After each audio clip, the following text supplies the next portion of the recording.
NEET छात्राकांड मामले के बाद अब बिहार के सभी गर्ल्स हॉस्टल के संचालकों पर गिरेगी गाज। नमस्कार, न्यूज़ फोर्नेशन देख रहे हैं आप और मैं हूं सानिया आपके साथ। जैसा कि आप लोग जानते हैं कि शंभू गर्ल्स हॉस्टल कांड के बाद से ही कई सारे फरमान जारी किए जा रहे हैं और ये भी कहा जा रहा है कि बिहार में जितने भी हॉस्टल्स हैं, प्राइवेट हॉस्टल्स हैं, उन सभी की अब जांच की जाए और अगर कोई लापरवाही पाई जाती है, कोई गड़बड़ी पाई जाती है तो उसी वक्त कार्रवाई की जाए और ये कार्रवाई काफी बड़ी होगी। और इन केस अगर कोई गड़बड़ी मिलती है तो संचालकों की भी बेड़ा गर्क हो जाएगी। यानी कि इन सब से बचने के लिए आपको अपने हॉस्टल्स को काफी सुरक्षित रखना होगा। खास तौर पर जो गर्ल्स हॉस्टल है उन सभी को रूल्स और गाइडलाइंस के अकॉर्डिंग ही अच्छे से रखना होगा, तभी जाकर आप इस जांच से बच पाएंगे। अदरवाइज जितने भी हॉस्टल्स है उन सबकी जांच होने वाली है। इसको लेकर जानकारी क्या कुछ निकल कर सामने आ रही है, हम जरा आपको विस्तार से बताते हैं। बिहार के सभी महिला और बालिका छात्रावास, आवासन और आश्रय गृह की जांच की जाएगी। महाअधिवक्ता कार्यालय से बिहार के मुख्य सचिव, डीजीपी, राज्य के सभी 9 प्रमंडल के आयुक्त के अलावा पटना के डीएम और एसपी को इस संबंध में पत्र लिखा गया है। पटना के हॉस्टल में जहानाबाद की नीट छात्रा की मौत के बाद जिलों में संचालित सभी महिला बालिका हॉस्टल, आवासन गृह और उसके अलावा आश्रय गृह आदि की चिन्हित करते हुए सूची तैयार करने को कहा गया है। महिला दंडाधिकारी के नेतृत्व में महिला पुलिस पदाधिकारी एवं अन्य महिला कर्मियों की टीम बनाकर ऐसे सभी स्थलों की जांच कराई जाएगी। जांच में गड़बड़ी पाए जाने की स्थिति में आवश्यक कानूनी कार्रवाई सुनिश्चित की जाएगी। बता दें कि इस संबंध में उच्च न्यायालय में याचिका दायर की गई है, जिसके संदर्भ में बिहार के महाधिवक्ता कार्यालय ने सभी जिलों में जांच का निर्देश दिया है।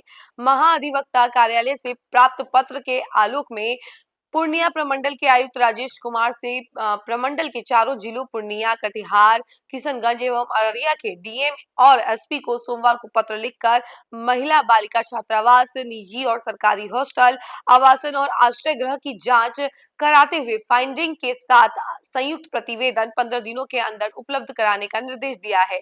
पटना के एक हॉस्टल में रहकर नीट की तैयारी कर रही जहानाबाद की छात्रा बीते 6 जनवरी को गर्ल्स हॉस्टल स्थित अपने कमरे में अचेत पाई गई थी। 11 जनवरी को उसकी निजी अस्पताल में इलाज के दौरान मौत हो गई, मगर परिजनों का कहना था कि उसके साथ दरिंदगी हुई है। वहीं पोस्टमार्टम रिपोर्ट में जब यौन उत्पीड़न की बात सामने आई तो मामले ने तूल पकड़ लिया। अब इस मामले की जांच सीबीआई को सौंपी गई है और अब वो पूरा मामला जो है सीबीआई ही देखेगी। तो देखिए, वही परिजन को अभी भी सीबीआई पर भी भरोसा नहीं हो रहा है, जिसको लेकर वो ये मामला सीधे कोर्ट तक चले गए हैं और कोर्ट में इस मामले की सुनवाई के लिए अब याचिका भी दायर की है। कई सारे लोगों के खिलाफ याचिका दायर की है और आपको बता दें कि इन्हीं सभी चीजों की वजह से अब ये कहा जा रहा है कि जितने भी हॉस्टल्स हैं बिहार के, उन सभी गर्ल्स हॉस्टल की अच्छे से निगरानी की जाएगी और इसके अलावा उनके वहां पे रेड पड़ के सब कुछ देखा जाएगा, कहीं कुछ गलत तो नहीं, गड़बड़ी तो नहीं, ऑटो कनेक्शन भी हो सकता है। तो ऐसे में सभी हॉस्टल संचालकों के लिए ये बहुत बड़ी खबर है,